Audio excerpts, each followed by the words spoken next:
Hello dear students, this is your chemistry mentor HM Rizwan. Students, hope so आप सब लोग अच्छे होंगे और अच्छा प्रिपेयर कर रहे होंगे।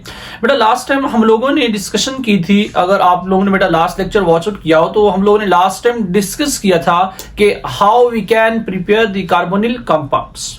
और कार्बोनिल कंपाउंड्स में लास्ट टाइम हम लोग इस बार डिस्कशन कर चुके हैं कि कार्बोनिल कंपाउंड जो प्योर की बात करें एल्डिहाइड और कीटोन है, हमने 4 to 5 डिफरेंट मेथड्स देखे थे कि बेटा किस तरह हम लोग कार्बोनिल कंपाउंड्स की प्रिपरेशन कर सकते हैं। 2 मेथड्स बड़े इंपॉर्टेंट थे, अगर आपने वो ऑब्जर्व नहीं किया उस लेक्चर को लाजमी वॉच आउट करें, क्योंकि उसमें बहुत सारे इंपॉर्टेंट शॉर्ट क्वेश्चन भी हैं और 2 ऐसे शॉर्ट क्वेश्चन थे जो बहुत बार बोर्ड में रिपीट हो चुके हैं। एमसीक्यूज भी बहुत सारे बन रहे थे, एमसीक्यूज चेंज हो रहे थे अकॉर्डिंग टू सबस्ट्रेट। वो आपने लास्ट लेक्चर देखा तो बेटा आपको आइडिया होगा कि जिस तरह सबस्ट्रेट की नेचर चेंज होती है उसी तरह मेरे पास प्रोडक्ट की नेचर भी चेंज होती है। एल्डिहाइड कब बनता था, कीटोन कब बनता था, वो फुल डिटेल में आपके साथ शेयर कर चुका हूं।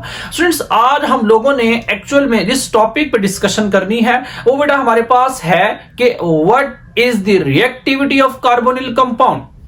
कि कार्बोनिल कंपाउंड्स जो कि मेरे पास एल्डिहाइड भी है, कीटोन भी है, ये कार्बोनिल कंपाउंड जो है इनकी रिएक्टिविटी को हम लोग किस तरह एक्सप्लेन करेंगे। तो आज के लेक्चर में हम सबसे पहले यह समझेंगे कि कार्बोनिल कंपाउंड का स्ट्रक्चर क्या है, उसकी रिएक्टिविटी को अंडरस्टैंड करेंगे और फिर हम लोग very important short question we will discuss about the comparative description of aldehyde and ketone about their reactivity. कौन ज्यादा रिएक्टिव है, एल्डिहाइड ज्यादा रिएक्टिव है, कीटोन ज्यादा रिएक्टिव है, और उसके बाद आज की जो हमारी नेक्स्ट आउटलाइन होगी वो बेटा हम लोग वो फैक्टर डिस्कस करेंगे जो बेटा उनकी रिएक्टिविटी को इनहांस करेंगे या फिर बेटा वो डिक्रीज करेंगे। तो आइए स्टूडेंट्स, हम लोग स्टार्ट करते हैं आज का अपना lecture, the very important the reactivity of carbonyl compounds.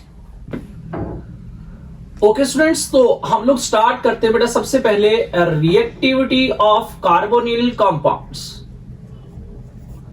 Reactivity of carbonyl compounds के कार्बोनिल कंपाउंड्स जो हैं उनकी रिएक्टिविटी को किस तरह हम लोग अंडरस्टैंड करेंगे वो बेटा बहुत इंपॉर्टेंट है।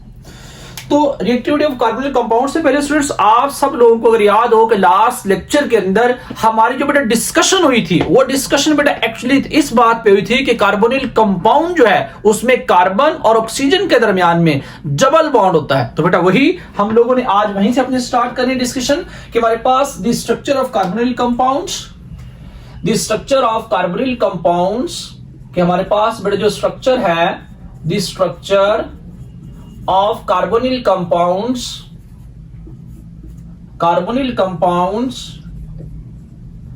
shows that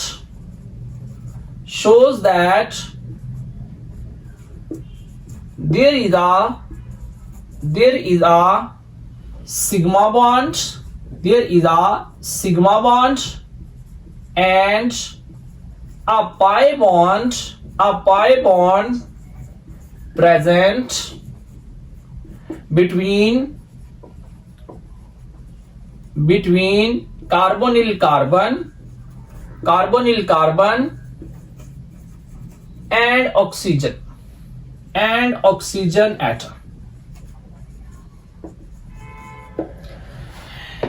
स्टूडेंट्स, ये हमारे पास इस तरह का स्ट्रक्चर होता है। अगर आप लोगों को बेटा लास्ट लेक्चर याद हो तो हमने इसको डिस्कस किया हुआ है। ये बेटा हमारे पास ना कार्बोनिल कंपाउंड का स्ट्रक्चर ऐसा होता है। ये कार्बोनिल फंक्शनल ग्रुप है।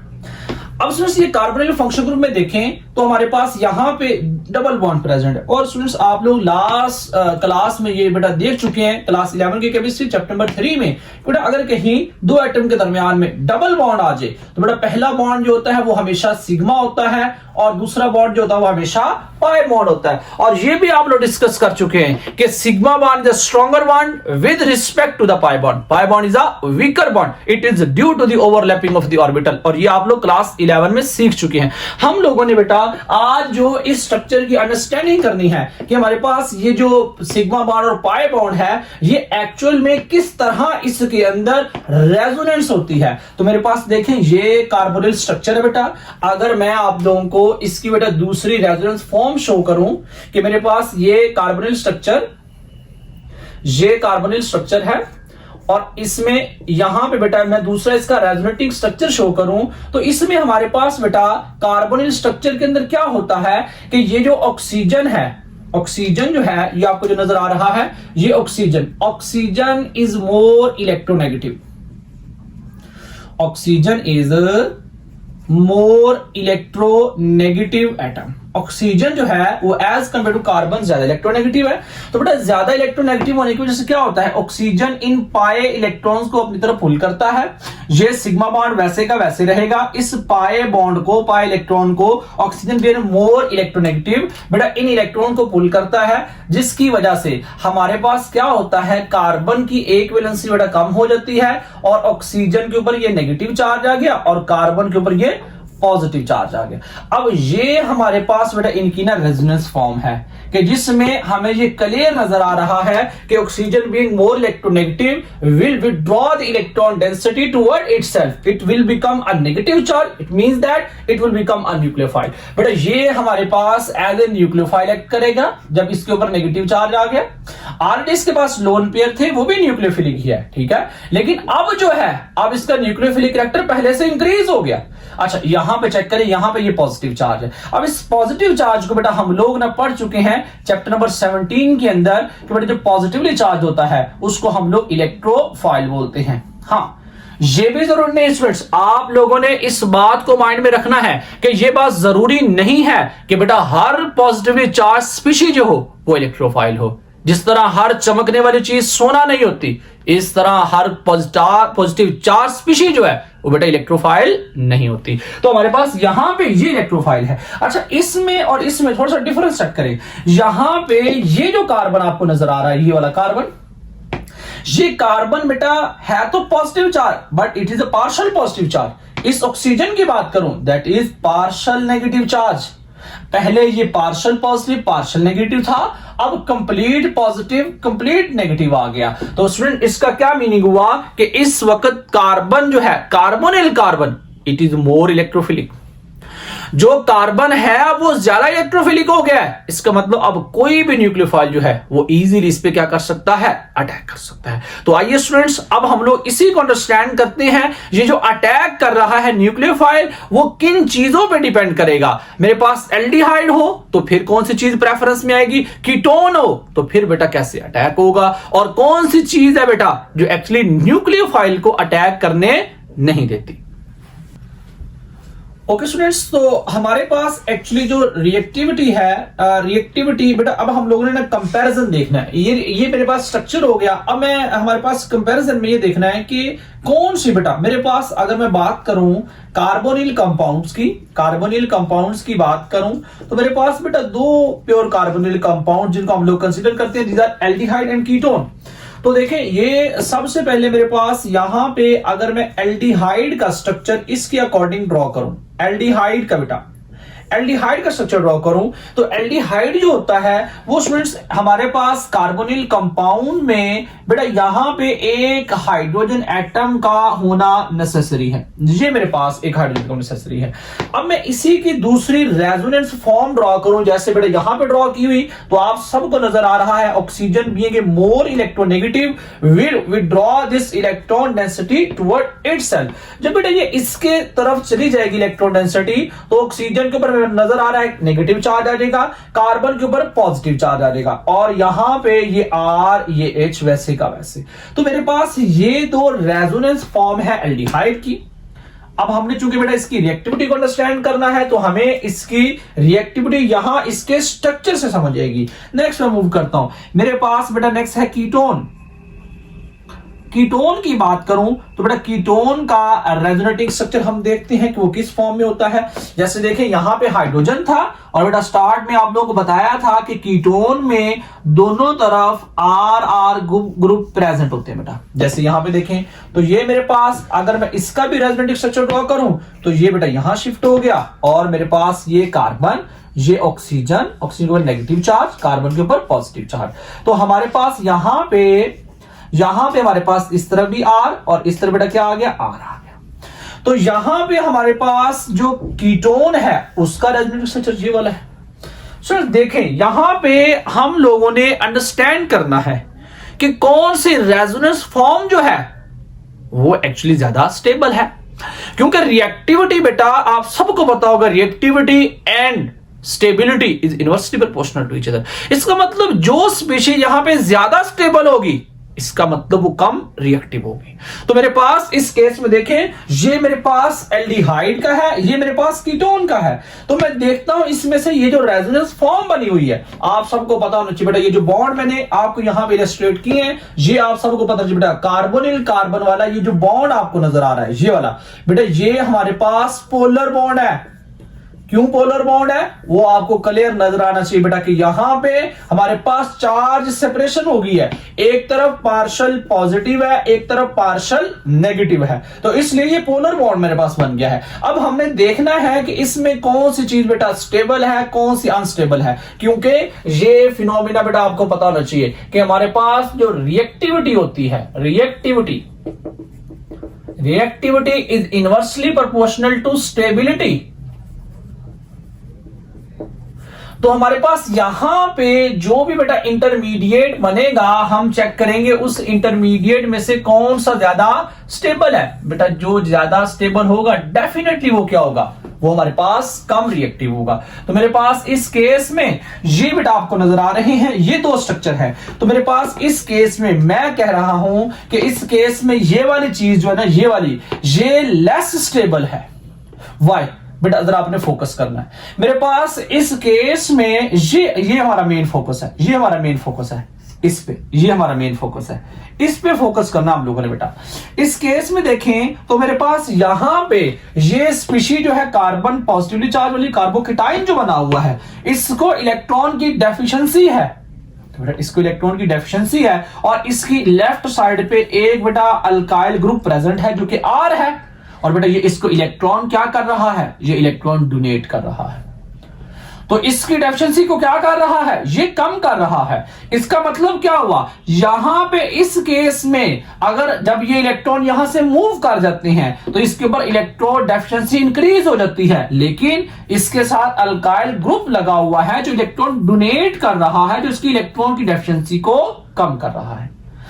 इस स्ट्रक्चर में देखें, यहां पे जब बेटा कीटोन का रेजोनेंस स्ट्रक्चर देखा, इसमें बेटा वही सेम सिचुएशन, लेकिन इस तरफ भी R एटम प्रेजेंट है, इस तरफ भी R, and R actually are alkyl groups and alkyl groups are electron donating groups। बेटा यहां पे देखें इसको इलेक्ट्रॉन डेफिशिएंसी थी, एक अल्काइल ग्रुप इसको इलेक्ट्रॉन डोनेट कर रहा है, यहां पे बेटा दो अल्काइल ग्रुप इलेक्ट्रॉन डोनेट कर रहे हैं। तो इसका मतलब इसका इलेक्ट्रोफिलिक जो करैक्टर था वो और ज्यादा कम हो गया। तो मैं कहूं कि एल्डिहाइड और कीटोन में, अगर मैं बात करूं एल्डिहाइड और कीटोन में जो कार्बोनिल कार्बन है, the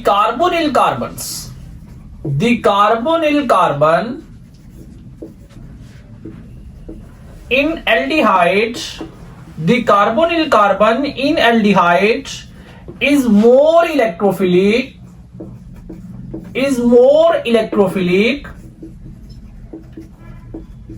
as compared to ketone। के कीटोन के कंपैरिजन में हमारे पास एल्डिहाइड का जो कार्बोनिल कार्बन है, it is more electrophilic. Why? Because there is only one alkyl group is present that is donating the electron to the carbonyl carbon, while in the case of ketone there are two alkyl groups are present and alkyl groups are electron donating group. These are weakly electron donating groups. They actually donate the electron to the carbonyl carbon by the phenomenon of hyperconjugation। तो students हमें यहां पे ये बात समझ आ गई कि मेरे पास एल्डिहाइड जो है ये लेस अपना मोर रिएक्टिव है और कीटोन जो है ये लेस रिएक्टिव है। उसकी रीजन हमें पता चल गई कि इसमें जो कार्बोनिल कार्बन है it is more stable. Why? Because electron donating groups are decreasing the actually deficiency of electron on this system, that's why these are less reactive as compare to aldehyde. Students ये हमारे पास इसकी comparison है। उसके बाद अगर students मेरे पास देखें ये एल्डिहाइड कीटोन, मैं इसका अगर रिएक्टिविटी ऑर्डर लिखूं, रिएक्टिविटी ऑर्डर लिखूं तो अच्छा ये रिएक्टिविटी ऑर्डर जो है ये भी आपने समझना है ये किसके लिए है बेटा। This is for the nucleophile, मेरे पास ये रिएक्टिविटी ऑर्डर है कि अगर यहां पे अच्छा न्यूक्लियोफाइल क्यों अटैक कर रहा है, जरा गौर से देखें। हमारे पास यहां पे ये जो स्ट्रक्चर है बेटा, ये कार्बोनिल कार्बोनिल स्ट्रक्चर है, चूंकि ये पार्शियल पॉजिटिव है और ये पार्शियल नेगेटिव है, तो बेटा अटैक इस स्पीशी पे हो रहा है और ये स्पीशी क्या है, ये पॉजिटिवली चार्ज है। अगर बेटा ये पॉजिटिवली चार्ज है तो हमारे पास न्यूक्लियोफाइल, चूंकि न्यूक्लियोफाइल क्या होता है, नेगेटिव चार्ज, तो बेटा ये यहां पे आके अटैक करेगा। और स्टूडेंट्स आपने इस बात को माइंड में रखना है, ये मेरे पास ये जो स्पीशी आपको नजर आ रही है, ये बेटा sp2 हाइब्रिड है। sp2 हाइब्रिड का मतलब होता है ऐसी स्पीशी जो कि बेटा क्या हो, प्लेनर हो। इस वक्त ये प्लेन में है, एक प्लेन के अंदर तीनों के तीनों एटम्स प्रेजेंट है।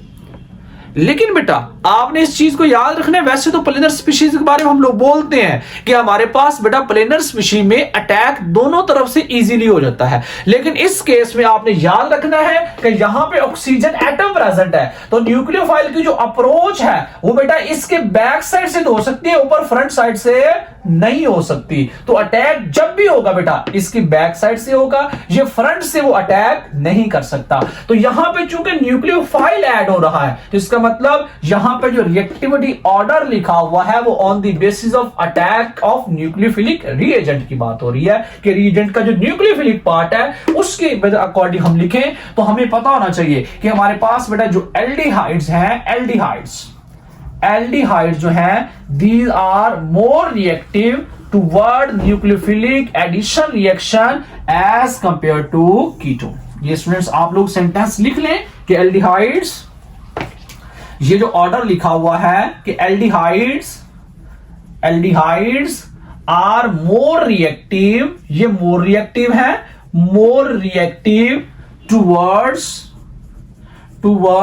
न्यूक्लियोफिलिक एडिशन रिएक्शन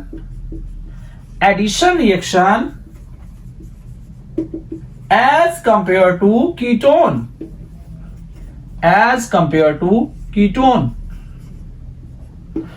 ये हमारे पास बेटा इसका रिएक्टिविटी ऑर्डर है। आप कह सकते हैं this carbonyl carbon is more susceptible for the attack of a nucleophile as compare to ketone. तो हमारे पास बेटा ये रिएक्टिविटी ऑर्डर है। अच्छा मैं आप लोगों को अगर एक एमसीक्यू दूं, आपने मुझे बताना है कि विच ऑफ द फॉलोइंग, ये आपने एमसीक्यू बताना है कि विच ऑफ द फॉलोइंग, मैं पहले कंपाउंड यहां पे आपको बता देता हूं कि मेरे पास which of the following is correct या which of the following is most reactive species. आपने बताना बेटा इसमें से मोस्ट रिएक्टिव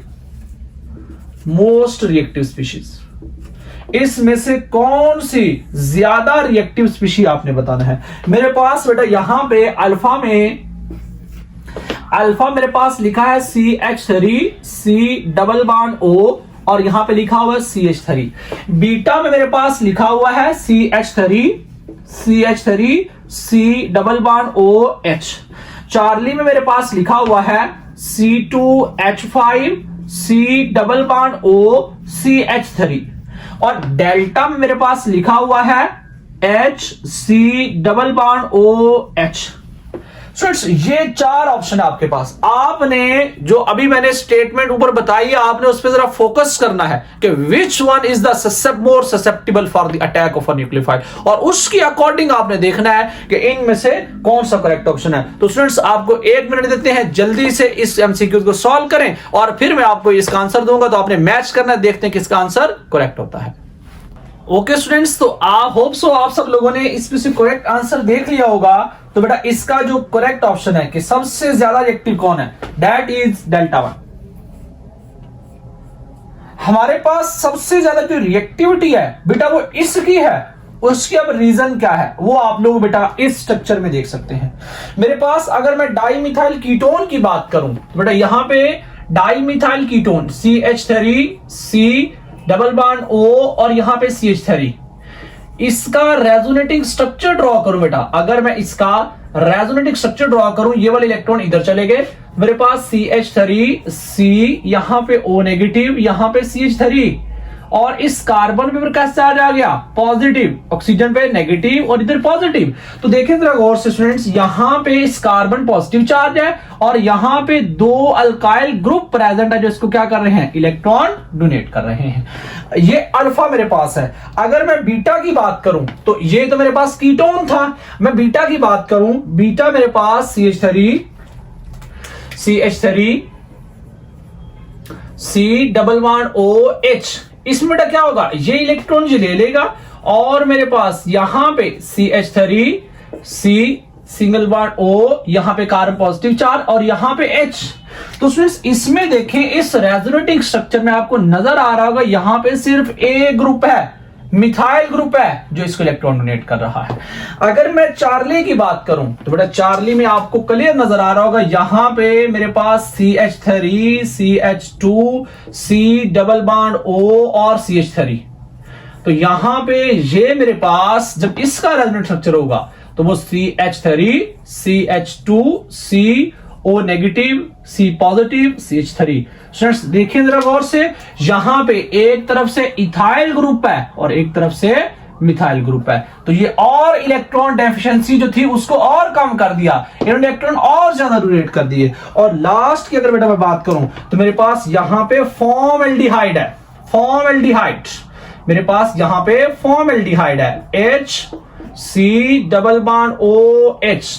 इसका जब मैं रेजोनेटिंग स्ट्रक्चर ड्रॉ करता हूं तो बेटा ये यहां पे शिफ्ट होगा, यहां पे H C O negative C positive H। देखें यहां पे कोई भी इलेक्ट्रॉन डोनेटिंग ग्रुप प्रेजेंट नहीं है, तो इसलिए ये सबसे ज्यादा रिएक्टिव होगा, क्योंकि इस फॉर्मल्डिहाइड के अंदर बेटा ये जो कार्बन है इट इज मोस्ट इलेक्ट्रोफिलिक, ये सबसे ज्यादा इलेक्ट्रोफिलिक है। तो अगर मैं इसका करेक्ट ऑर्डर लिखना चाहूं कि सबसे ज्यादा रिएक्टिव कौन होगा तो बेटा सबसे ज्यादा डेल्टा वाला सबसे ज्यादा डेल्टा वाला होगा। फिर देखें चूंकि ये एल्डिहाइड है और फॉर्मल्डिहाइड है, अगर मैं इसमें देखूं बीटा, उसके बाद बीटा ज्यादा रिएक्टिव होगा क्योंकि बेटा वो एल्डिहाइड है, एल्डिहाइड वाला ज्यादा रिएक्टिव होता है, तो मेरे पास यहां पे बीटा उसके बाद आएगा। नेक्स्ट बेटा मेरे पास दो ऑप्शन है, एक अल्फा एक चार्ली। तो बेटा देखिए अल्फा में स्मॉल ग्रुप लाइट ग्रुप्स लगे हुए हैं और इसमें बल्कि ग्रुप लगा हुआ है एज कंपेयर टू मिथाइल, तो इसका मतलब अल्फा ज्यादा रिएक्टिव होगा और सबसे कम रिएक्टिव कौन सा होगा, that is Charlie. So that is the correct order of reactivity of these compounds. Hope so students कि आप लोगों को ये बात क्लियर होगी कि यहाँ पे रिएक्टिविटी ऑफ कार्बोनिल कंपाउंड जो है वो बेटा इस तरह हम लोग डिसाइड करेंगे। एक्चुअल में ये रिएक्टिविटी ऑर्डर है ये बेटा दो फैक्टर पे डिपेंड करता है, आपने उन फैक्टर को अंडरस्टैंड करना है। Factors actually decide the reactivity of carbonyl compound. Number one, that is the size of substituent. Size of substituent ये। दूसरे बेटा फैक्टर की बात करूं दैट इज इलेक्ट्रॉनिक इफेक्ट। दूसरा बेटा इलेक्ट्रॉनिक इफेक्ट है। ये मेरे पास ना दो फैक्टर है जो बेटा क्या करते हैं, रिएक्टिविटी को डिसाइड करते हैं। बेटा साइज ऑफ सब्स्टिट्यूएंट की बात करूं, अगर मैं कहूं कि मेरी तरफ एक तरफ कार्बोनिल कार्बन के हाइड्रोजन है, एक तरफ मिथाइल है, तो इसकी रिएक्टिविटी ज्यादा होगी। अगर मैं कहूं दोनों तरफ क्या है, मिथाइल ग्रुप है, अगर मैं उन दो मिथाइल ग्रुप को किसी और बल्कि ग्रुप के साथ, अल्काइल ग्रुप या अराइल ग्रुप के साथ रिप्लेस कर दूं, तो मेरे पास उनकी रिएक्टिविटी और कम हो जाएगी, क्योंकि जिस तरह साइज इंक्रीज होता जाता है the approach of nucleophile on the carbonyl carbon will be decrease, क्योंकि बेटा वो जो बल्कि ग्रुप्स है वो कार्बोनिल कार्बन को सराउंड कर लेंगे, जिसकी वजह से जो अटैक ऑफ न्यूक्लियोफाइल है, लाइक साइनाइड है, हाइड्रोक्साइड है, कोई भी न्यूक्लियोफाइल है, क्लोराइड है, ब्रोमाइड है, आयोडाइड है, कोई भी न्यूक्लियोफाइल है, अब जब उसने अटैक करना है तो बेटा दोनों तरफ बल्कि ग्रुप प्रेजेंट होने की वजह से उस कार्बोनिल कार्बन के ऊपर अप्रोच डिफिकल्ट हो जाएगी। ये है साइज ऑफ सब्स्टिट्यूएंट। दूसरा इलेक्ट्रॉनिक इफेक्ट। बेटा इलेक्ट्रॉनिक इफेक्ट अगर आप लोग देखें, जैसे एक मिथाइल ग्रुप लगा है तो वो कम इलेक्ट्रॉन डोनेट करेगा, दो लगे हैं तो वो और ज्यादा इलेक्ट्रॉन डोनेट करेंगे, तीन लगे हैं तो वो और ज्यादा डोनेट करेंगे। यहां पे चूंकि हम लोग लेफ्ट राइट की बात करें तो दो ही अल्काइल ग्रुप होंगे जो इलेक्ट्रॉन डोनेट करेंगे, लेकिन इस कंसेप्ट को आप लोग अंडरस्टैंड कर रहे हैं चैप्टर नंबर 17 के अंदर, जहां पे हमने कार्बोकेटाइन की बात की थी, तो हमें वहां पे डिस्कस किया था tertiary carbocation is highly stable, why as compare to secondary and primary. उसकी रीजन भी क्या थी कि वहां पे 3 अल्काइल ग्रुप्स इलेक्ट्रॉन डोनेट कर रहे होते हैं। बेटा ये अल्काइल ग्रुप्स जो प्रेजेंट है, ये जो आपको नजर आ रहा है, ये जो अल्काइल ग्रुप्स प्रेजेंट है, एक्चुअली ये इलेक्ट्रॉन डेंसिटी कार्बन को देते हैं। जितनी बेटा इलेक्ट्रॉन डेंसिटी कार्बन को देते जाएंगे उतना बेटा उस कार्बन का इलेक्ट्रोफिलिक कैरेक्टर डिक्रीज होता जाएगा। तो इसका मतलब इसलिए एल्डिहाइड ज्यादा रिएक्टिव है। The carbonyl carbon in aldehyde is more susceptible for the attack of nucleophile, और न्यूक्लियोफाइल की एडिशन उसमें इजीली हो जाएगी। अब स्टूडेंट्स हम लोग इस बात को भी इंशाल्लाह नेक्स्ट लेक्चर के अंदर अंडरस्टैंड करेंगे कि हम लोगों ने यहां पे ये कहा कि that is the nucleophilic addition reaction. हम लोग समझेंगे कि इसको हमने न्यूक्लियोफिलिक एडिशन रिएक्शन ही क्यों बोला, हमने इसको इलेक्ट्रोफिलिक एडिशन रिएक्शन क्यों नहीं बोला, वो आप लोग इंशाल्लाह नेक्स्ट लेक्चर जब बेटा वॉच आउट करेंगे वहां पे इस चीज को हम लोगों ने क्लियर करेंगे कि हमारे पास इसको हमने न्यूक्लियोफिलिक के जब भी मेरे पास यहां पे जब भी कोई बेटा कार्बोनिल कंपाउंड होगा इस तरह एल्डिहाइड कीटोन में से, तो न्यूक्लियोफाइल ही बेटा अटैक करेगा और यहां पे अटैक करेगा कि यहां पे न्यूक्लियोफाइल की एडिशन क्यों हुई है और इसने हमने न्यूक्लियोफिलिक एडिशन रिएक्शन क्यों बोला। बस आपने 2 फैक्टर को अंडरस्टैंड करना है कि more the size of the substituent less the reactivity. ये आपने एक सेंटेंस याद रखना बेटा, as the size of substituent increases, as the size of substituent increases, the reactivity of a compound decreases. The reactivity of a compound like aldehyde or ketone decreases. वो बेटा क्या हो जाएगी, डिक्रीज हो जाएगी। अच्छा इलेक्ट्रॉनिक इफेक्ट की बात करें तो बेटा इलेक्ट्रॉनिक इफेक्ट में चूंकि एक्चुअल में यहां पे ऑपरेट क्या कर रहा है, हाइपर कॉन्जुगेशन, तो बेटा इस केस में मेरे पास, ये जरा फोकस कर लें, इस केस में मेरे पास ये जो हाइपर कॉन्जुगेशन, अगर मैं इन दोनों को एक्सप्लेन करूं एल्डिहाइड कीटोन में ना, तो मेरे पास इस केस में देखिए यहां मिथाइल है बेटा, 3 हाइड्रोजन एटम लगे हुए हैं, इसका मतलब इसके 3 हाइपर कॉन्जुगेटिंग स्ट्रक्चर बनेंगे। पहले एक हाइड्रोजन अब इलेक्ट्रॉन डोनेट करेगा, फिर दूसरा करेगा, फिर तीसरा करेगा, और इस केस में बात करूं तो बेटा इसमें 6, 3 इस तरफ बेटा अल्फा हाइड्रोजन है, 3 इस तरफ है, तो इसमें 6 अल्फा हाइड्रोजन प्रेजेंट है, तो इसलिए उसके अंदर ज्यादा हाइपर कॉन्जुगेशन होगी। तो आप लोगों ने बेटा इस सेकंड सेंटेंस जो याद रखना है कि as the alkyl group increases the reactivity of carbonyl compound decreases. Reactivity of carbonyl compound decreases.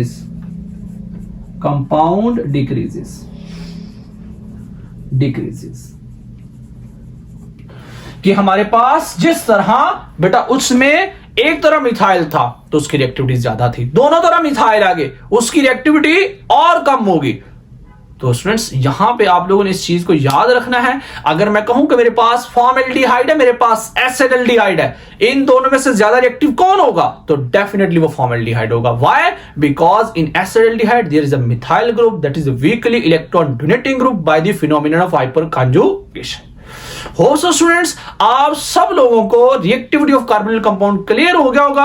आपने बेटा इन चीजों को अंडरस्टैंड करना है, चूंकि कार्बोनिल कंपाउंड्स आप लोगों ने इस बात को याद रखना है, जिसको कार्बोनिल कंपाउंड की बेटा स्टडी अंडरस्टैंड कर ली उसके लिए बेटा सारे के सारे रिएक्शन जो बेटा वो एकदम इजी हो जाएंगे, क्योंकि यहां पे आपकी आइडेंटिफिकेशन जो है कि कौन चीज इलेक्ट्रोफिलिक है और कौन ज्यादा इलेक्ट्रोफिलिक है, कौन न्यूक्लियोफाइल है और कौन ज्यादा न्यूक्लियोफाइल है, ये चीजें बेटा अगर आपके अंदर डेवलप होगी तो इंशाल्लाह आप लोगों को बाकी सारे रिएक्शन बहुत इजी लगेंगे। ओके स्टूडेंट्स, तो यहां तक प्रिपेयर करें, अपना बहुत सारा ख्याल रखें। इंशाल्लाह हम लोग नेक्स्ट लेक्चर में मिलते हैं, तब तक स्टूडेंट्स अल्लाह हाफिज।